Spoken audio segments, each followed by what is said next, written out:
Just imagine a world where you could condense down an entire PC setup into a device that you can carry around in your hands. Well, that's basically what Asus have done with the ROG Ally.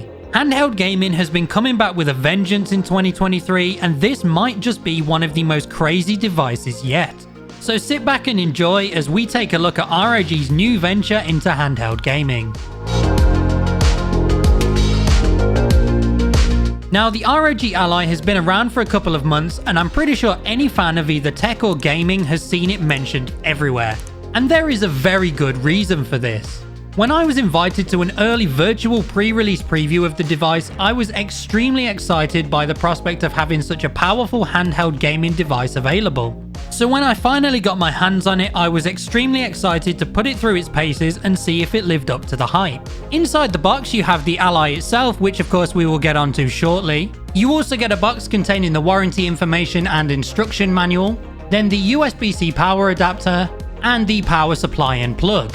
What's cool is inside the lid you have this little thing with the ROG logo on it, and this is actually a little stand for your Ally so that you can put it on display. So with all of that unboxed, let's take a closer look at the Ally itself. But before we get into that, as you know, since last week's video I've been running a giveaway to win a starter pack of Nanoleaf triangles, a viral mousepad, and a $50 viral gift card. Congratulations to the winner whose comment is on screen now. I've already sent you a reply, so well done. A big thank you to everyone who entered. I'll be doing more giveaways like this in the future, so make sure you're subscribed to the channel to be in with a chance of winning. But now, back to the video. So first things first, let's take a look at the design. I'm very impressed with the aesthetics of the Ally, and I think they've done a great job with designing it. The controls are laid out in a pretty standard fashion, but are spaced out nicely so they feel very comfortable to use. And they've also included these nice tapered edges on the sides for more comfortable handling of the device. The bumpers and triggers feel very satisfying, and they've also included a couple of extra buttons on the back. And while we're looking at the back, we can also see some vents for cooling, which are even shaped like the logo, which is pretty cool. There's also this strip on the back that looks like an LED, but it's actually iridescent and matches these little patches on either side of the device. On the top, we have the power button, which doubles up as a fingerprint scanner to easily log in, 2 status LEDs, volume controls, then we have a USB-C connection, SD card slot, and headphone jack, as well as this connector here which allows you to use the Ally with an external GPU. Size-wise, this thing is pretty big, but actually falls between the Nintendo Switch and the Steam Deck, which is slightly bigger. But overall, I really like the design of this. Now let's go over some of the specs the ROG Ally is working with. Straight off the bat, the Ally takes advantage of AMD's Zen 4 and RDNA 3 architecture, packing a Ryzen Z1 Extreme APU, which is AMD's most powerful handheld processor, as well as 16GB of RAM, and a 512GB NVMe M.2 SSD for storage. These are some pretty eye-catching specs out of the box for a handheld gaming device, and certainly promise the ability to run games extremely well for a smooth experience. So I ran through a bunch of different games to test the abilities of this device, and I was not disappointed. Gaming on the Ally is extremely fluid and pleasant. Not only do the games run very nicely thanks to the Z1 Extreme chip, but there is no input lag from the controls and everything feels ultra responsive. You can also customize the feel of the controls and tailor them to your liking. It even has haptic feedback built in, so you can actually feel everything you're doing in game through the controller, which I think is a nice touch. I sat and played on here for probably far too long and was highly impressed with how well the games ran. I didn't have any issues with lag or low frame rates, which made for a very pleasant experience. Now it's time to mention the thing that had me most excited when I first saw the specs, this insane screen. The Ally boasts a 7-inch 16:9 aspect ratio, 1080p 120Hz IPS display, which I have to say right now is a joy to play games on. For a display of this size, the 1080p image looks extremely crisp and clear. I was very impressed with the clarity and quality, whether I was gaming or just browsing through the menus. It also has a max brightness of 500 nits, and together with the rich colours, the Ally delivers a beautiful image whether you are gaming indoors or out and about.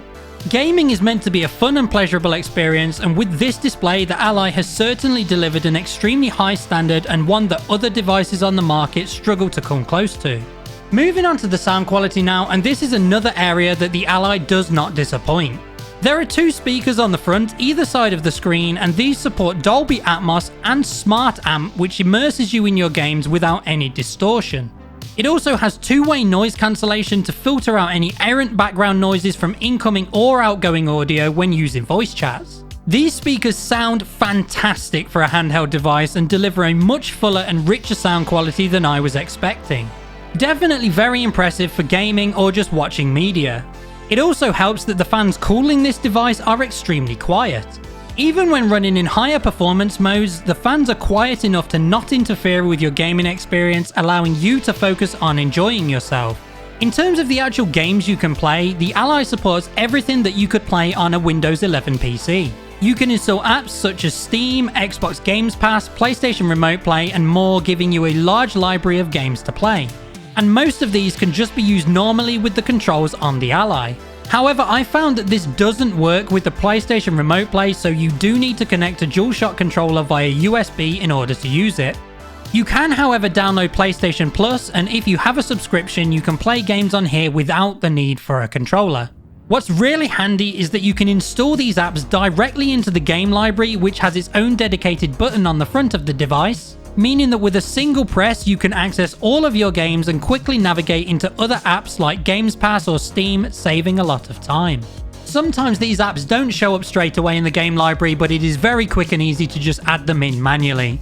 On the other side is a button to open up the command center, and this is where you can control various device settings including the brightness level, volume, resolution, refresh rate, and more.